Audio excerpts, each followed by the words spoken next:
Welcome to my channel. I'm Reactions, where every time you come on my channel, you gotta receive this truth. Today, I got one of them boys. I got something that you can't miss. A spooky story time.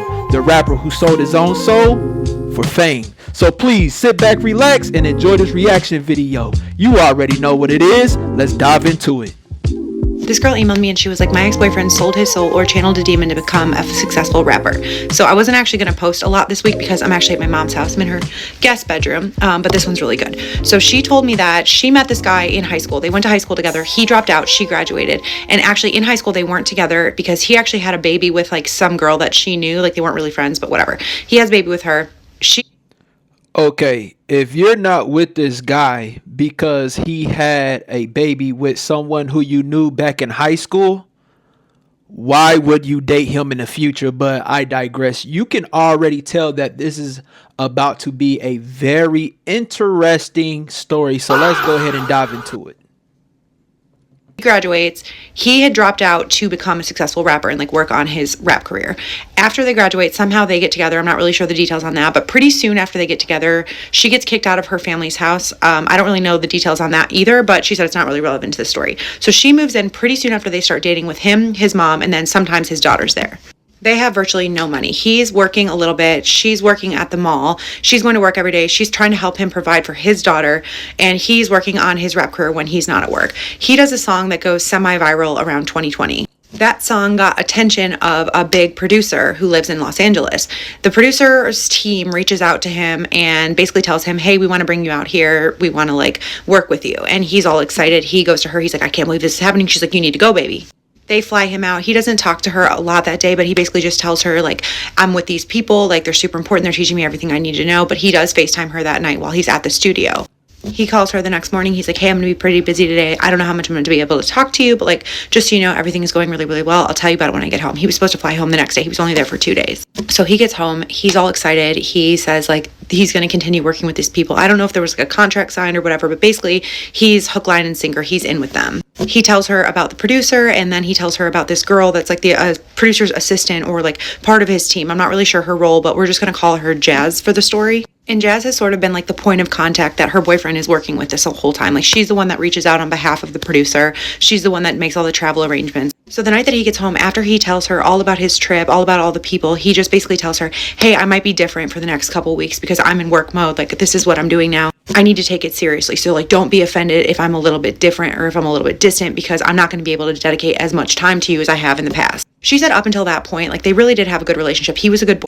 Now, right there, I mean, I think that he actually did the right thing because he actually let her know ahead of time, like, hey, you know, this is going to be a very pivotal point of my life. I'm going to be very busy. You know, it's going to be some things that I'm not used to. And so you might see different behavioral patterns with inside of myself. So I don't see anything wrong with that. But let's go ahead and dive back into the video.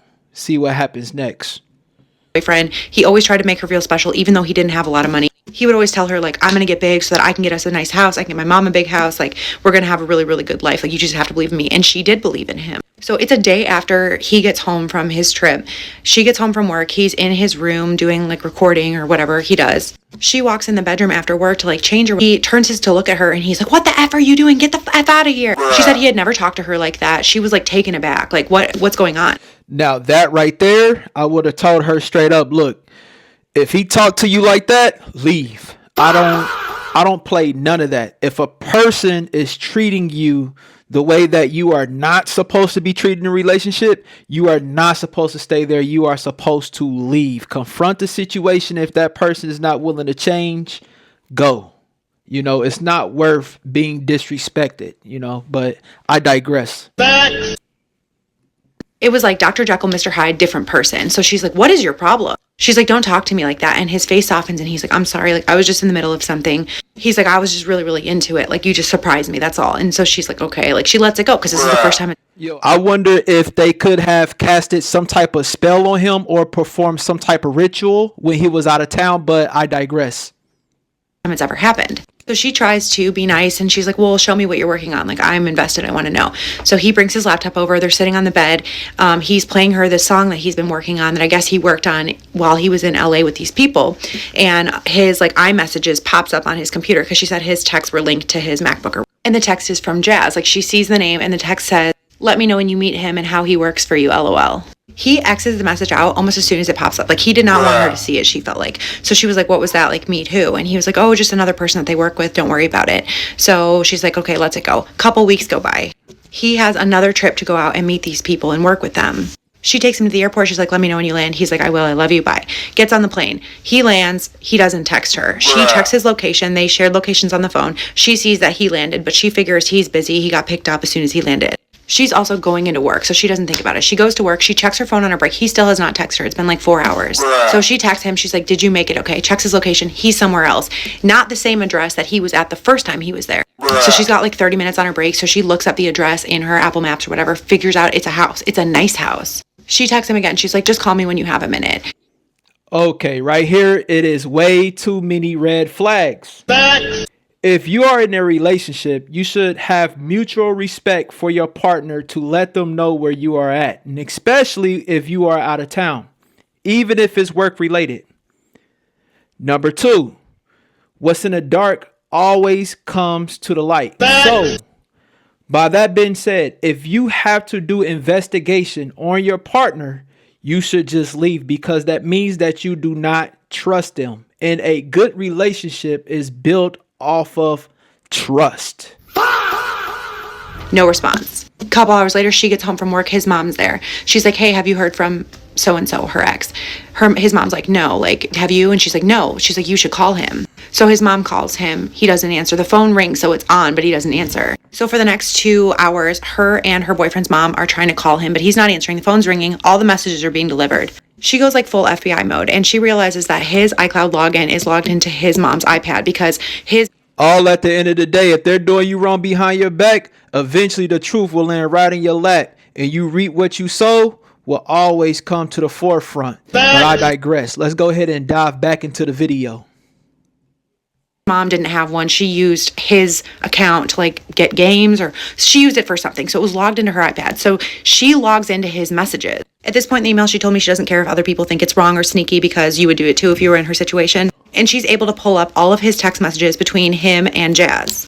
And she said when she first looked at the messages, she expected to find something like he was flirting with this girl or he was cheating or doing something scandalous. But actually it wasn't the case at all. There were no flirty text messages, but the messages were like super cryptic and just didn't make any sense to her. She scrolls all the way back to when Jazz texted him, let me know when you... Right, exactly. Like, I don't blame her, because all at the end of the day is weird behavior, because he's acting very sketchy, but I digress. ...meet him and how he works for you, LOL. To which her boyfriend responded, I did meet him. He's already here. She said she couldn't make sense of a lot of the text messages, but there were other things that stood out to her. Like one text said, don't forget to practice what we taught you. Have you practiced today? There was another text that was sent at like 7 a.m. one morning when he was home, so not in LA. And it said, did you meet with him last night? How did you sleep? And there was another text because he had sent her a song clip that he was working on. And she had responded to the song clip saying, I can hear his influence clear in this one. The two of you are doing great things together. I'll send this to so-and-so, the producer, and I can't wait to see what the three of you do. So clearly they were talking about this other person that she had no idea who they were referring to, because it wasn't the producer, it wasn't her boyfriend, and it wasn't Jazz. But he had been at home. Like, there was nobody else involved with this process. So she checks his location again. He's still at that same house. He doesn't respond to her that whole night. She doesn't sleep at all that night. He finally calls her around 7 in the morning. He's like, I'm so sorry, baby. Like, I was working. I was learning how to do all this stuff. Like, we were at the studio late. She's like, I know you weren't at the studio. Look, I can see your location. And he's like, oh, yeah, like, we were at his house. He tells her basically that he has another studio at his house and that they were mentoring him pretty late into the night. So he's there for a couple more days. He talked to her the whole time. She didn't get any weird vibes or anything. She picks him up a couple days later when he flies home. He gets in the car from the airport. He leans over to hug her. He pulls away. She notices like 3 burn marks on his arm. She said she would have thought it was like from like a straightener or like a curling iron, but it was like right in the middle of his forearm, like right here. She's like, what's this? He's like, oh, I scratched my... See, what I mean is sketchy, man. And that's why I really don't trust the music industry like that, you know, because it's tied into Hollywood. But however, this is really sketchy behavior, and it make me think, did they cast a spell Or did they perform some type of ritual on him? Because why are you coming back with marks on you? That's weird, but I digress. I don't know. That's weird. She's like, it looks like a burn. He's like, no, I scratched myself. He brushes it off. He's like, oh my God, the biggest things are happening. Like, I'm going to be able to like, get us this house. I'm going to be able to get my mom a house. Basically, he's so excited. She doesn't want to ruin his thunder. So she's just like, okay, cool. They get home. She's all excited. She thinks they're going to have like a nice night together because she hasn't seen him in a few days. And he pretty much shuts himself immediately in the room. He's like, I have to work. I have to do this stuff. He doesn't really come out the whole night. She goes in the room later to check on him, to like hang out. He's already asleep in bed, but he's like mumbling in his sleep. She tries to wake him up because she's like, I want to hang. He mumbles louder, but she said it wasn't real words. It was like not even a real language, but he was just making these noises with his mouth. She just gets in bed next to him. She tries to fall asleep, but his mumbling intensifies. She's having a hard time sleeping. She finally falls asleep. She's woken up before the sun comes up because... See, and this is why I think that he basically sold his soul to the devil. Even though I know, according to the scriptures, that all souls belongs to God. However, I do think that he, quote unquote, what people like to say, he sold his soul to the devil, which actually leads to my first talking point.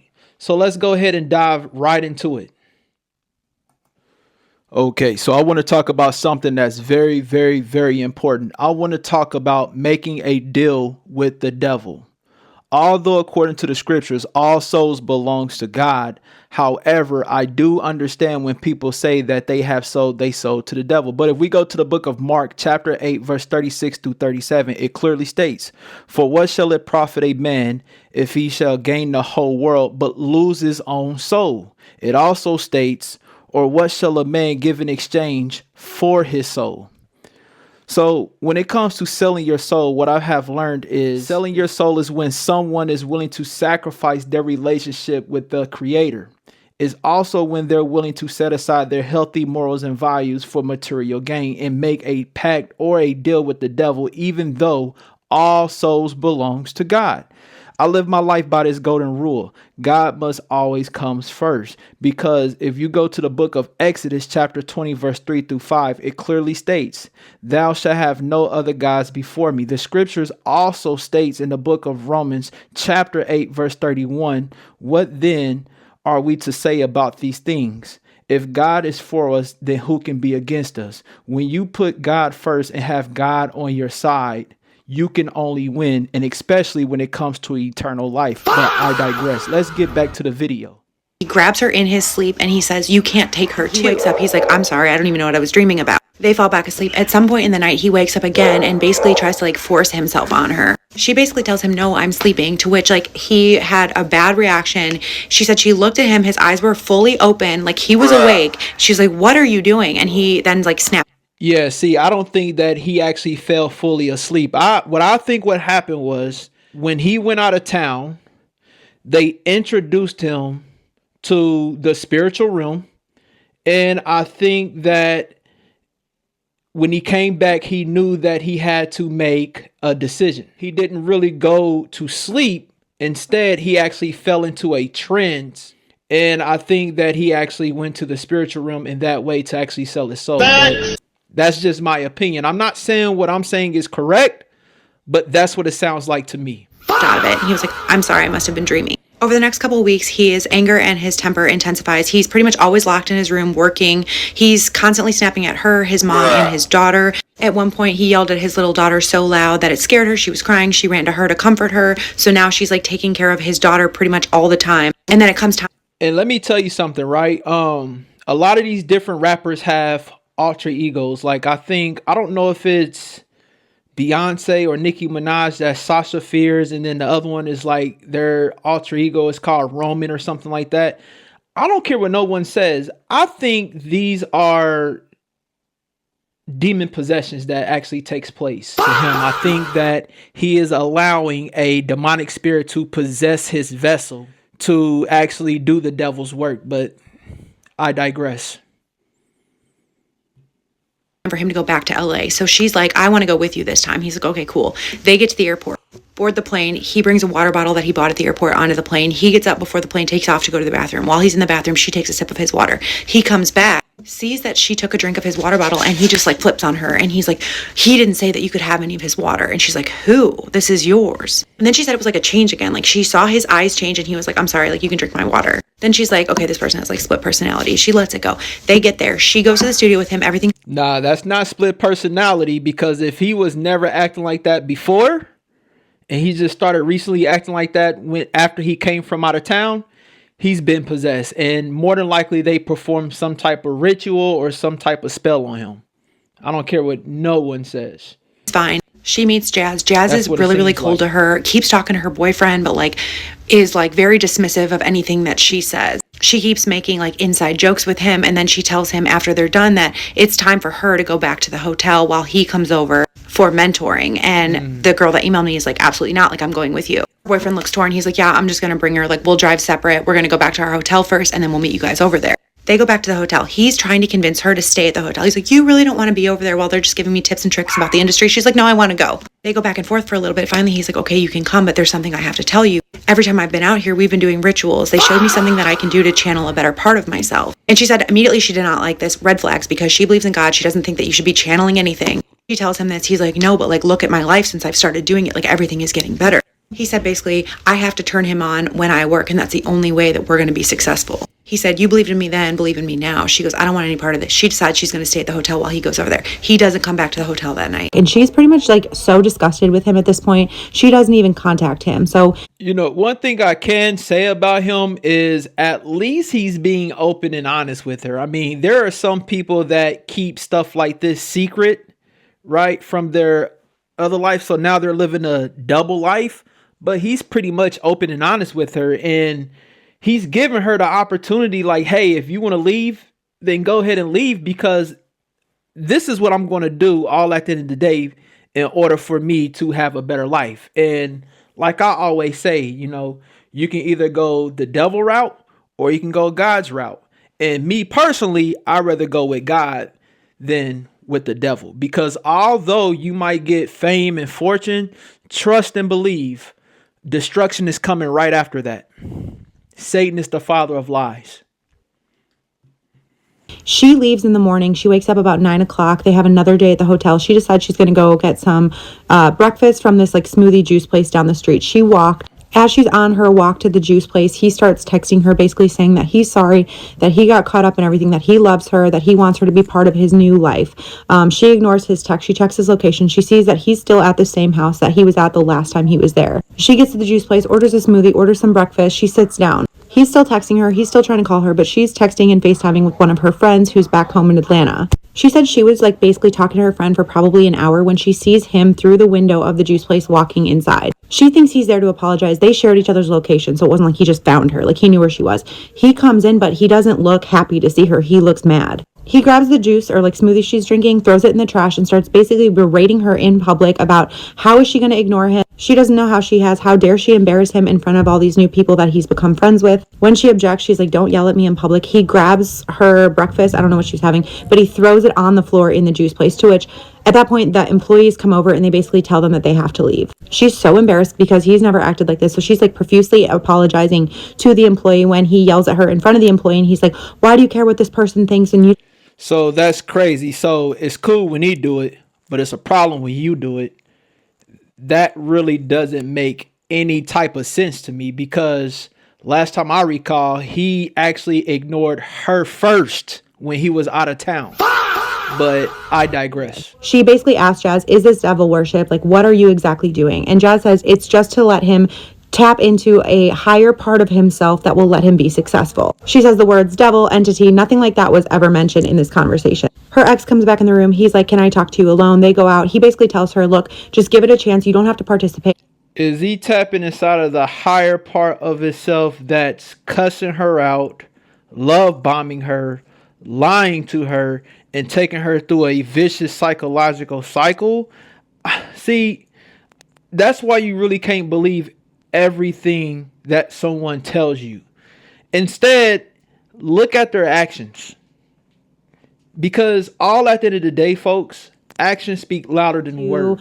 You know, tell me not to do this after this night, then fine. But like, just at least give it a chance. So she's like, okay. So he comes back in the room. They all sit. They turn down the light. And she said, although she expected something sinister, something dark, something like devil worshipy, it was really nothing like that. It was basically just a guided meditation that Jazz led. The only difference was, instead of what she would describe as like a self-worth meditation, they kept putting power into him. So Jazz would say, I trust him with guiding me to make all of the better creative decisions for my life. I don't know exactly what she said, but basically along those lines. When the girl who emailed me asked, like, who is him? Jazz just said, it's his better self. She basically then asked, well, then why isn't he saying, I trust myself to make creative decisions on my career's behalf? Jazz is just dismissive. She's like, it doesn't work like that. You have to put your belief in him.